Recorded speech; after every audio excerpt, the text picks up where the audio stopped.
ধরবো।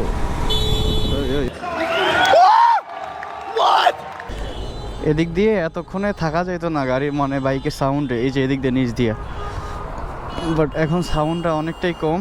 এই যে এখানে ছবি তুলতেছে। আসসালামু আলাইকুম এভরিওয়ান, কি অবস্থা সবার, কেমন আছেন সবাই? আশা করি সবাই অনেক ভালো আছেন। তো অনেকদিন পর আবার আসছি 300 ফিটে, মানে পূর্বাচলের রাস্তায় জিপিএক্স লইয়া। এর আগের ভিডিওতে আপনারা অনেকেই দেখেছেন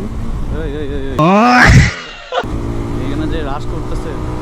এর আগের ভিডিওতে আপনারা অনেকেই দেখেছেন আমার হচ্ছে চাবিটা বাঁকা হয়ে গেছিলো টাঙ্কি খুলতে গিয়ে। তো এরপরে আবার চাবি ঠিক করে নিছি, টাঙ্কিও ঠিক করে নিছি। আজকে ভাবলাম একটু 300 ফিট ঘুরে যাই। আজকে কেন জানি নিজেরা খুব বড় লোকস লাগতেছে যে আচ্ছা এখানে সারা বাংলাদেশে তেলের খুব সংকট, সেখানে আমরা উড়াধুরা রাশ করতেছি তেলের পরোয়া না কইরা। বাই দ্য ওয়ে, সবাই কেমন আছেন? আশা করি সকলে অনেক ভালো আছেন। এই আজকে দেখি ভালোই রাশ আসছে ভাই।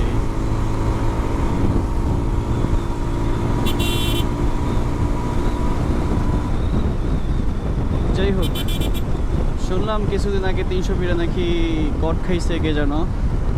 যারা যারা জানেন বা বুঝছেন তারা কমেন্ট করে জানান। বিকেলবেলা কখনো আসি নাই, মানে আসছিলাম একবার, তো আজকে আবার আসলাম। বিকেলবেলা ঘুরতে ভালোই লাগে, সে যেই হোক না কেন, যেখানেই হোক না কেন, আরও এরকম যদি রাস্তা পাওয়া যায়।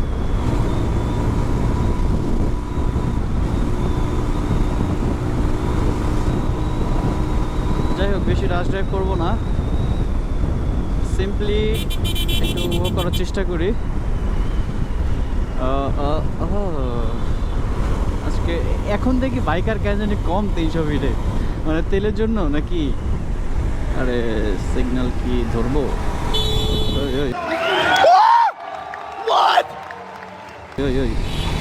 এফআই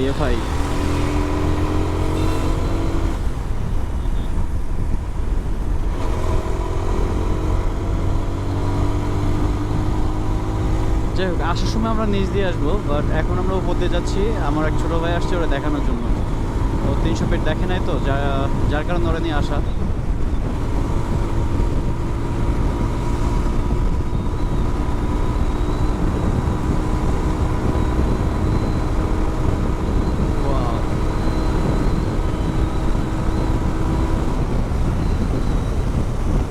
ওরে এই দেখি পিক আপ ঠেকাইছে, এই কি আমার লাগে পাঙ্গাপাঙ্গি করতেছেন নাকি?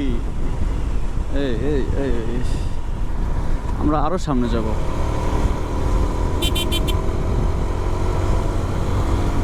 এখানে দাঁড়াবো না, আরো সামনে গিয়ে দাঁড়াবো।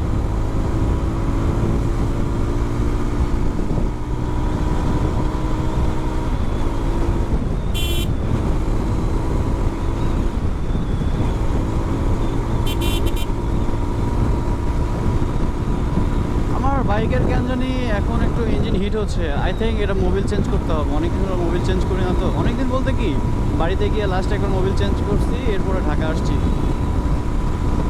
এরপর মোবিল চেঞ্জ করা হয় নাই। তো গাড়িটার মোবিলটা চেঞ্জ করতে হবে, তাহলে আর একটু বেটার পারফরমেন্স। সামনে কি চেকপোস্ট নেই কি? না না না,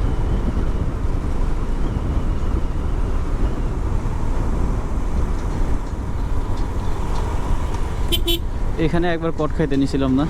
অনেকে ভিডিওটা দেখছে, অনেকে দেখেনি। আচ্ছা, আমার গাড়িটা সার্ভিসের সময় হয়ে গেছে, গাড়িটা কেমন জানি জ্যাম হয়ে আছে মনে হচ্ছে, মানে গাড়ি ভাগতেছে কম। সেই 4000 কিলোতে সার্ভিস দেওয়া হয়েছে, এরপর আর সার্ভিস দেওয়া হয় নাই।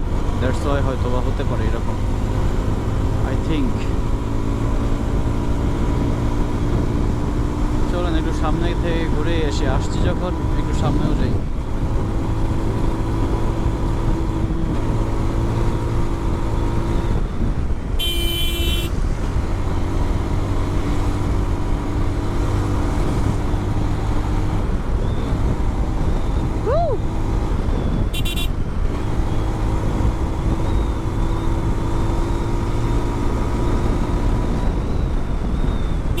এই যে হালার পুঁতে উল্টায়, এর লিগে তো অ্যাক্সিডেন্টটা হয়। এরকম একটা ব্যস্ততম সড়কে যদি উল্টা আসে তাহলে হইব কম দিই।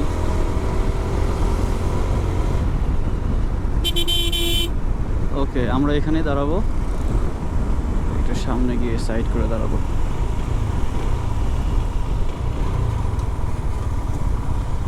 কোথায় দাঁড়ানো যায়? আমরা এদিকেই ঢুকি।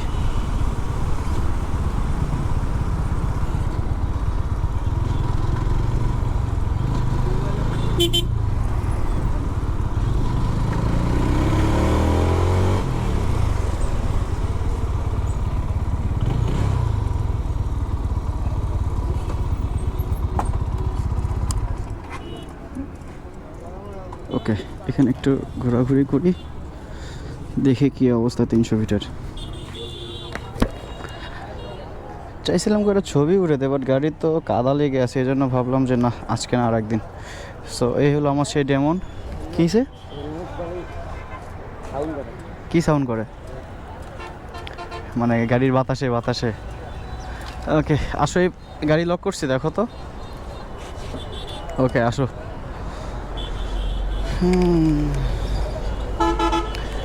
এদিক দিয়ে এতক্ষণে থাকা যেত না গাড়ির, মানে বাইকের সাউন্ডে, এই যে এদিক দিয়ে নিচ দিয়ে। বাট এখন সাউন্ডটা অনেকটাই কম, এই যে এখানে ছবি তুলতেছে, সাউন্ডটা অনেকটাই কম। আর হচ্ছে এই যে একটা যাইতেছে GSX-এর, আরে মোড, আরে। তো এই হলো আমাদের বিকালের 300 ফিটের অবস্থা। সবাই ঘুরতে আসছে মোটামুটি আজকে, মানে ওয়েদারটাও ভালো। ও যে সূর্য দেখা যাইতেছে কি সুন্দর মাথার উপরে, সুন্দর না বিষয়টা?